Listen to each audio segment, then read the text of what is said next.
Olá amigos, aqui pela TVE, estamos na tve.adv estudando o livro da Bíblia de Josué. Você é nosso convidado e a lição geral desse trimestre nos fala sobre lições de fé no livro de Josué. Linda capa, não é mesmo? A Bíblia está aqui para que nós possamos acompanhar os versos e os textos e compreender então a mensagem que Deus tem revelado para nós nesse livro desses fabulosos heróis da fé, herdeiros da promessa, prisioneiros da esperança. Muitas vezes a gente pensa assim, eu tenho esperança de conseguir isso, de conseguir aquilo, e ficamos escravizados por uma esperança que acaba não se realizando. Mas a nossa história aqui é diferente, é uma promessa a qual nós podemos confiar, porque ela tem respaldo, ela tem um respaldo histórico no cumprimento das promessas anteriores, e tem um respaldo profético, porque também se cumpre em nós nos dias de hoje. Nós temos promessa de Deus de que nós podemos nos agarrar à sua palavra e reivindicar a sua promessa, porque além de ele ser fidedigno, ele também cumpre, e também nós, por sermos seus seguidores, temos essa certeza de podermos estar sempre em companhia daquele que nos promete. Veja o que diz aqui Zacarias capítulo 9, verso 12. Voltem para a fortaleza, ó prisioneiros da esperança.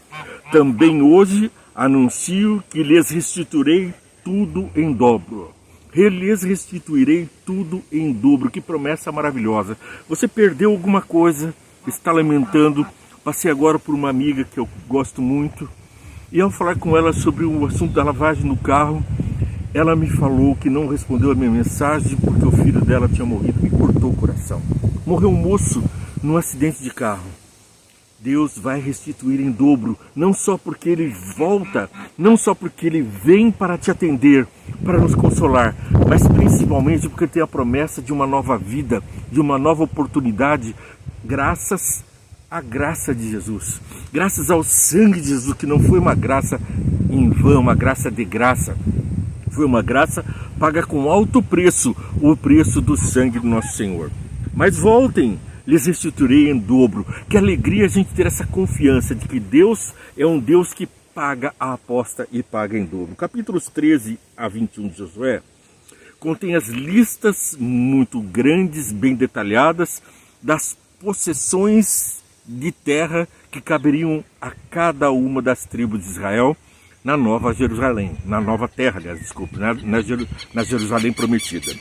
Então, listas que podem parecer irrelevantes ao nós lermos hoje, mas o que elas têm a ver conosco, especificamente sobre a conquista das nossas esperanças no sangue de Jesus? Essas terras podem nos dizer alguma coisa? Ou apenas insinuam uma ideia distante de uma Não. Essa é uma promessa concreta, real, palpável, que se torna mais tangível ainda quando nós estamos diante da fé de uma realidade, em uma realidade. A terra seria dada como uma herança para aquele povo. Da mesma forma, nós aguardamos novos céus e nova terra, como diz Paulo, onde nós havemos de ter a nossa herança também. Que novos céus e que nova terra serão esses? Esta terra será reformada, porque não é mais possível conviver num mundo cheio de tantas torturas, tortuosidades e distorções da realidade, e fazendo com que então nós tenhamos uma vida precária a nível de alimentação, a nível de ambiente, um ambiente hostil, onde existe violência, onde existe o roubo, onde existe a guerra, onde o desperdício das bênçãos de Deus em forma de alimentos, de víveres, estão sendo aplicados em armamentos caríssimos para matar o nosso semelhante. Enquanto isso, vem aquele de quem nós somos feitos à imagem e semelhança dos céus e nos dá a sua imagem e semelhança. Nós temos agora uma esperança maior, palpável, porque Ele se fez carne e habitou entre nós. Ele foi de novo a nossa imagem e semelhança. Gênesis capítulo 1, versos 26 e 27, diz que façamos o homem à nossa imagem e semelhança. Uma conversa entre Deus Elohim, o Deus plural, os três, Pai, Filho e Espírito Santo, estavam conversando. E então Jesus nos defende como advogado. Façamos o homem à nossa imagem e semelhança, não como um outro ser da criação, mas um ser pensante, capaz de decisões, capaz de ter esperança. Essa esperança é um atributo do ser humano e é a mesma esperança que Jesus tem de nós aceitarmos a recompensa que Ele tem para nós. Termos fé e termos então a graça e, além de tudo, além da fé e da graça, a recompensa, a herança, a promessa. Céus e terra reformados. Então nós habitaremos num mundo novamente idílico, onde o jardim do Éden, que foi tirado porque nós fomos pecadores e então tivemos que ser afastados daquele jardim que era a fonte da vida, deixado pelo próprio Cristo, ali jorrava a água da vida, ali tinha a árvore da vida, com suas folhas para a cura e seus frutos para alimentação e também para prolongar a vida.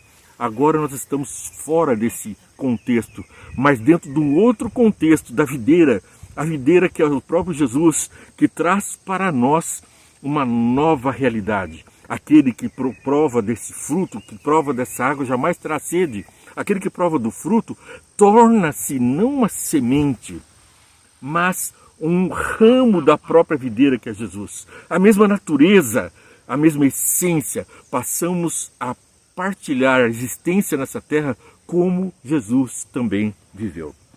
Bem, passamos aqui pela parte de domingo, no Éden e Canaã. A criação de Deus colocou Adão e Eva num ambiente perfeito. Já falamos sobre isso e também sobre os 400 anos de peregrinação, onde o povo de Israel ficou escravizado no Egito. Saíram em busca de alimento, não na providência de Deus, mas na providência do Egito.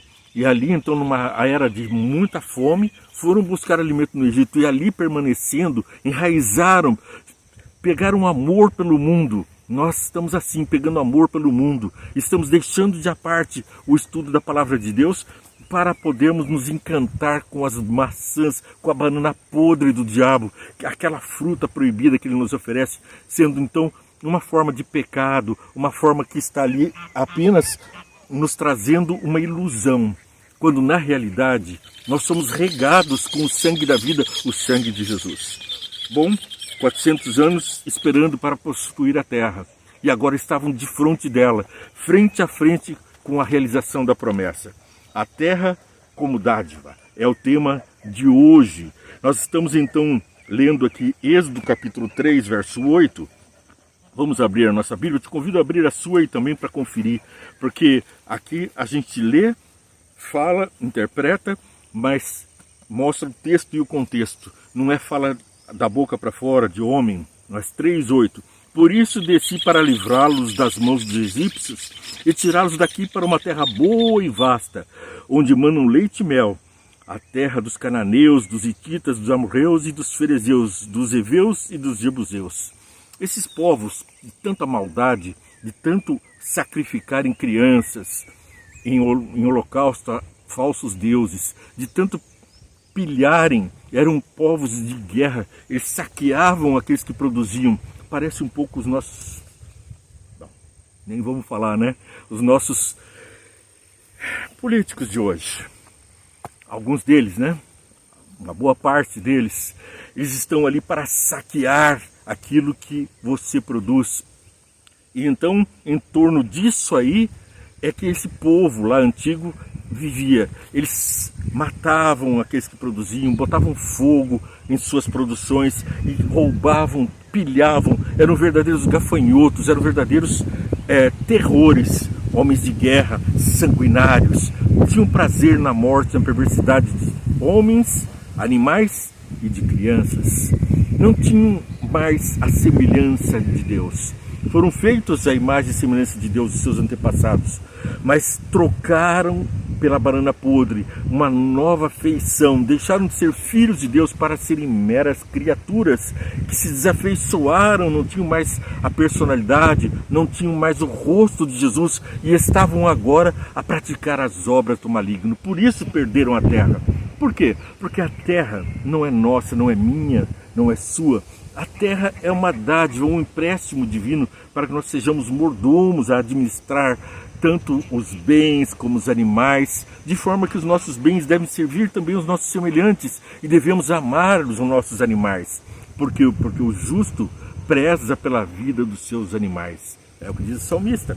Bem, se o justo preza pela vida dos animais, imagina pela do semelhante, como Jesus disse, ama a teu próximo como a ti mesmo, e a Deus sobre todas as coisas. Mas disse ainda Jesus, quem poderá amar a Deus se não ama o próximo a quem vê? Amará ele a Deus a quem não vê, enquanto aquele próximo a quem ele vê, ele é insensível, ele pilha, ele rouba, ele sacrifica o inocente. Bem, vamos adiante no nosso estudo, porque temos aqui a mesma promessa em Levíticos capítulo 20, verso 22. Quinto livro da Bíblia, no Pentateuco, Moisés nos escreve da seguinte forma. Vamos lá. Aliás, Levítico, Gênesis, Levítico, Números. Levítico, terceiro livro da Bíblia, né? Errei na conta aqui, desculpa. Levítico capítulo 20, verso 22. 20 e 22 diz o seguinte: obedeçam a todos os meus decretos e leis e pratiquem-nos para que a terra para onde estou levando para que nela habitem não os vomite. Que coisa terrível, vou até sublinhar aqui com vermelho. A terra não os vomite. Lembram de uma lição passada, quando nós estudamos que os espias da terra disseram que aquela terra era uma terra de gigantes, altamente fortalecida e que vomitava os seus devoradores? Engolia os seus devoradores? Aqui está falando de vomitar, né? Então, o que acontece? Aquela região de terremotos, havia abertura de brechas que engoliam o povo. E aqui Deus está dizendo que vocês estão adentrando essa terra, mas cuidem para não serem tiradas dela. Por quê? Porque minha é a terra, diz o Senhor na Bíblia.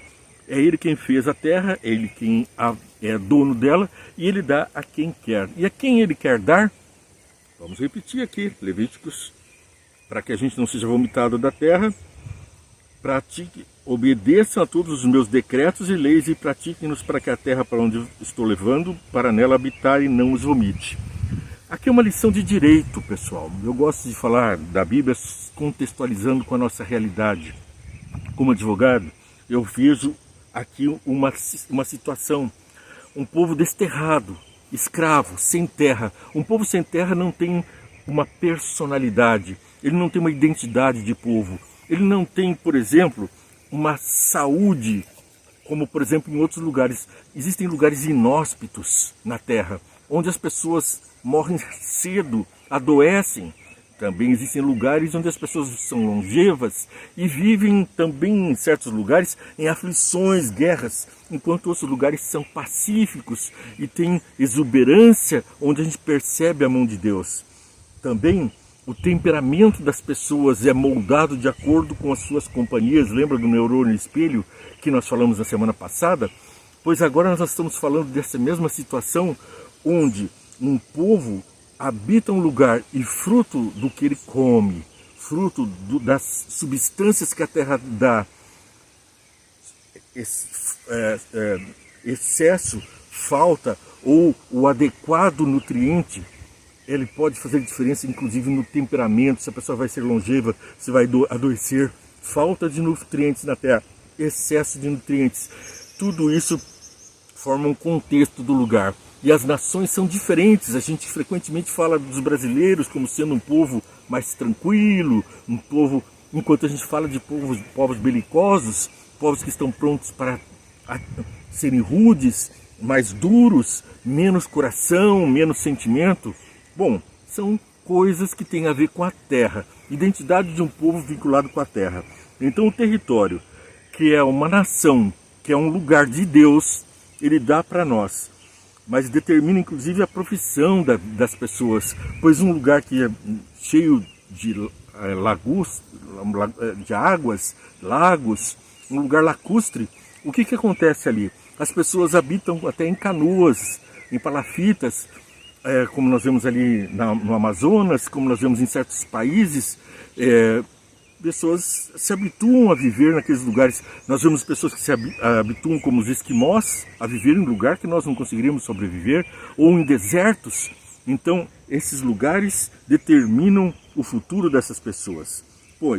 Então nós temos aqui a promessa de Deus, vamos para o direito, de adquirir uma nacionalidade, uma essência. Aqui nós estamos então tendo essa nacionalidade em torno da terra que Deus nos dá.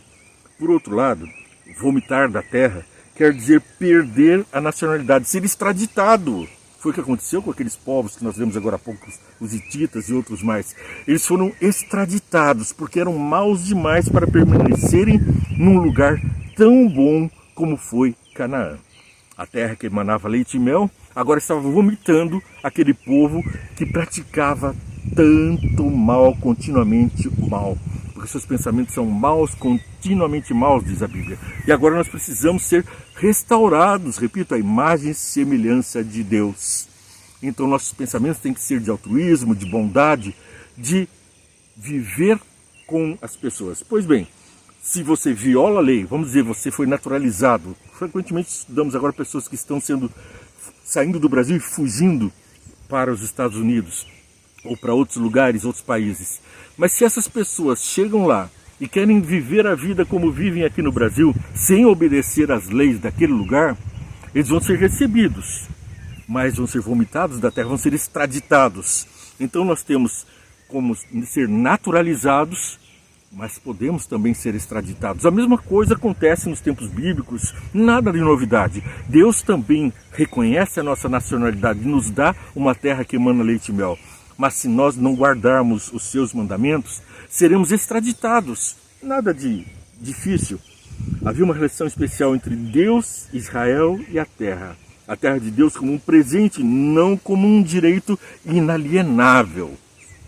Não, é um direito pela graça de Deus. Mas você não tem um direito natural, você não nasce dono de terras.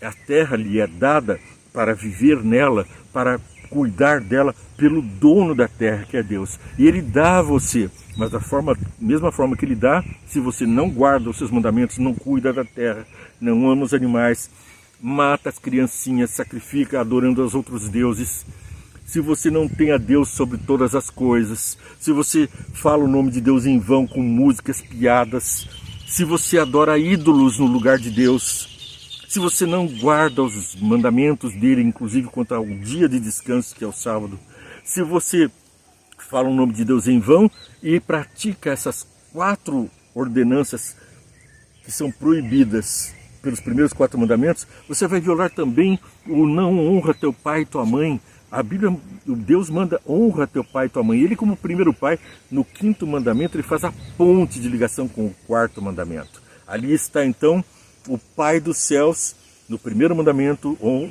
Deus sobre todas as coisas, amarás o teu Deus sobre todas as coisas. Agora a ponte com o Pai da terra, devemos honrá-lo. Além disso, nós também não podemos mentir, não podemos roubar, não podemos adulterar, não podemos cobiçar a coisa do próximo. Se nós fizermos isso, é o resumo que Jesus fez dos mandamentos, quando ele disse, foi-lhe perguntado pelo jovem rico, qual o maior de todos os mandamentos? E o maior de todos é, ama a Deus sobre todas as coisas, porque se você ama a Deus sobre todas as coisas, guarda os primeiros 4 mandamentos. E se você ama teu próximo como a ti mesmo, que foi a segunda parte dos mandamentos, ele resumiu os outros 6 mandamentos que dizem da relação do homem para com o homem, nas suas diferentes etapas. Deus é fiel, cumpre as promessas e é digno de confiança, repito. Portanto, a terra como dádiva tem a ver com herdeiros da promessa. Nós temos uma promessa, mas precisamos viver dentro da promessa. Não é possível que nós estejamos numa terra prometida violando aquilo que Deus tem de bom para nós, porque aí então seríamos o próprio diabo personificado numa terra prometida. Se Deus quer dar para você um paraíso e você quer ser um diabo lá, é melhor você ser extraditado. Com certeza, eu não gostaria de ser seu vizinho se você fosse essa pessoa perversa. Mas se você tem o rosto de Jesus, se você quer viver num paraíso, Então venha ser meu vizinho, porque vai ser tão bom morarmos no céu. Termos o rosto de Jesus, os atos de Jesus, multiplicar o pão na terra e abençoar os outros nos céus. Você passa a ser um cidadão celeste aqui, agora. Não é quando você for para o céu, não é quando Jesus voltar, não é quando a promessa for se cumprir. A promessa é para nós hoje, aqui e agora. Você passa a ser um cidadão dos céus agora mesmo, vivendo como Ele, o nosso Pai, pois somos feitos à sua imagem e semelhança e guardávamos os seus mandamentos. Se nos perdemos no caminho, Ele veio nos buscar, Ele deixou um rastro de sangue mostrando o caminho da redenção. Esse sangue que escorreu na cruz passou por cima dos meus pecados, lavou-me e agora você, eu, podemos ser uma nova criatura em Jesus, por Jesus, através de Jesus, através não do exemplo apenas, mas participando da mesma natureza. Lembra da videira? Sendo ramos da videira. Então, o meu convite para você é: já curtiu? Já seguiu a nossa programação? Está seguindo o nosso canal? TVE.adv com você, para você. Um programa que vai ao ar diariamente, levando uma mensagem de fé, de amor e de esperança, baseado exclusivamente na palavra de Deus. Aqui o homem não tem voz, mas pedimos a Deus que nos ilumine. Vamos fazer isso agora? Vamos orar. Pai amado, eu tenho a companhia de tantas pessoas que aprendi a amar, apesar de estarem distantes, apesar de serem pessoas que estão do outro lado da telinha. Eu não vi muitos deles eu não vi. Mas ao mesmo tempo, se eles estão linkados, se eles estão ouvindo, se estão apreciando a tua palavra, são meus irmãos. Eu peço que o Senhor os abençoe muito, que atenda às necessidades que cada um deles tem. O Senhor conhece as necessidades. Senhor, o Senhor disse: quem é o pai que, se lhe pedirem pão, lhe dará pedra? Então, dá pão, dá bênção, dá amor que transborde e que sirva aos demais, a cada um de nós. Por isso, te agradeço muito pelas bênçãos que já recebi, pelas bênçãos que tenho recebido, mas acima de tudo, pelas bênçãos desses amigos que compartilham da mesma palavra, da mesma esperança, da fé de que o Senhor em breve voltará e voltará para cumprir a promessa. Por isso, louvamos e te agradecemos em nome de Jesus. Amém. Deus te abençoe muito. Eu aguardo você amanhã, quando repetiremos esse mesmo programa e estaremos então juntos, conectados. Lembre-se, TVE.adv, um canal de fé, amor e esperança para você.